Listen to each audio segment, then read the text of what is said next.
Pedalari, que tem também 20 minutos, mas parece que não vai usar todo o tempo. Com a palavra, senhor. Desculpa.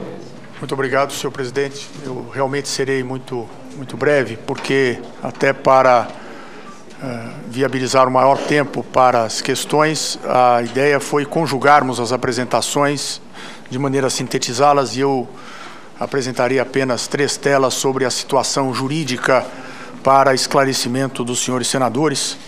Quero dizer da minha satisfação por atender a este convite. Eu sou advogado, inscrito na Ordem dos Advogados do Brasil, na seção de São Paulo, desde 1981, como estagiário, de 82 como advogado. Sou professor da Faculdade de Direito da Universidade de São Paulo e não posso deixar, presidente, de registrar uma nota pessoal, que é a enorme satisfação de voltar ao Congresso Nacional. Ainda muito jovem, fui advogado aqui na Assembleia Nacional Constituinte, né, por nomeação do saudoso presidente Ulisses Guimarães, trabalhando na bancada pequena, então, do Partido dos Trabalhadores, que era liderada pelo presidente da República, atualmente presidente da República, onde pude trabalhar com Florestan Fernandes e outras figuras notáveis, e tenho realmente sempre essa lembrança de um momento muito gratificante para mim, jovem advogado, quando veio ao Congresso Nacional, e não posso deixar de registrar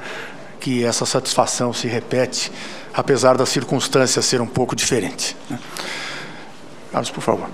A situação judicial, ela surge, ou seja, as questões judiciais de relevância aparecem justamente quando, em função das auditorias realizadas em 2005, são apresentados os valores adicionais de cobrança decorrentes da apuração do efetivo custo dos empreendimentos. Isso faz com que um grupo de cooperados entenda indevida essa cobrança e, assessorado juridicamente, recorra judicialmente e promova ações contra a cooperativa. Foram 83 ações coletivas, ou seja, ações de grupos ou de associações, e 597 ações individuais. Essas ações têm por finalidade, basicamente, contestar a cobrança dos valores adicionais. Qual é a tese jurídica desses cooperados? É a tese de que, embora se tratando de uma cooperativa, a relação consubstanciada no termo de adesão seria contratual e estabeleceria um valor fixo que deveria ser observado pela cooperativa, portanto, não cabendo a cobrança de nenhum valor adicional.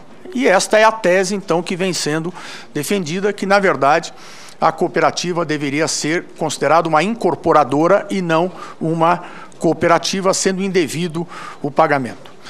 Tem-se dito que houve já muitas decisões judiciais. Não é verdade, né? O número de sentenças transitadas em julgado é mínimo, não chega a uma dezena, e o que ocorre, na verdade, é que há um volume muito grande de decisões liminares, ou seja, os juízes deferem liminarmente o pedido ou de depósito em juízo requerido pelo cooperado, ou então de que ele se abstenha do pagamento. Existem hoje, para os senhores terem ideia, valores no montante de mais de 4 milhões de reais que estão depositados judicialmente por cooperados que preferiram fazê-lo a efetuar o pagamento cobrado pela Bancop, né?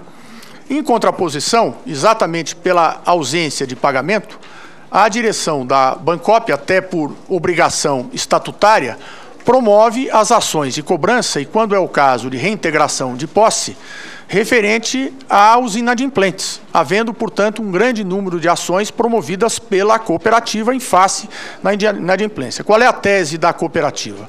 A tese da cooperativa é de que, por ser cooperativa, cabe o rateio como qualquer cooperativa. Assim está na lei das cooperativas. Se a cooperativa tem um superávit, o rateio implica na distribuição da quantia superavitária. Se a cooperativa tem déficit, que é o que apresentou o conjunto de contas, há o rateio entre os cooperados daqueles valores.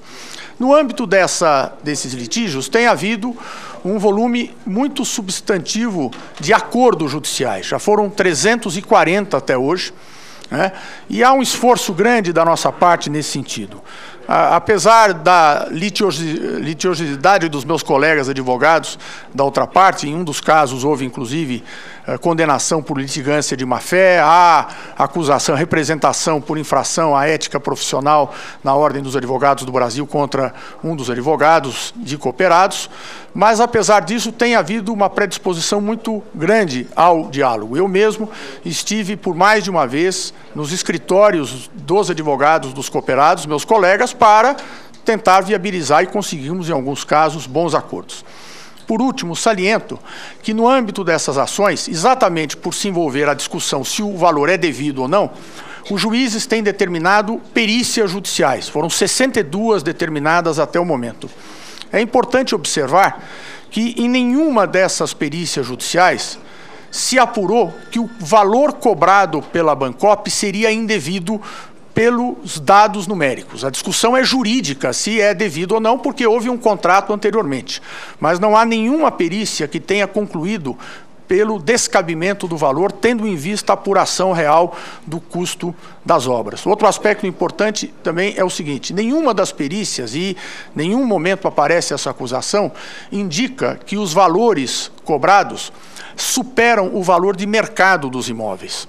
Isto é importante porque, como paira a acusação de que teria havido desvio de dinheiro, ora, o desvio pressupõe o excesso, pressupõe o superfaturamento. Se não há superfaturamento, se não há excesso, não pode haver o desvio, não dá de onde sair o desvio. E até agora, nem as perícias judiciais, nem as apurações de mercado concluíram que o valor do imóvel supera ou o valor de custo ou o valor de mercado.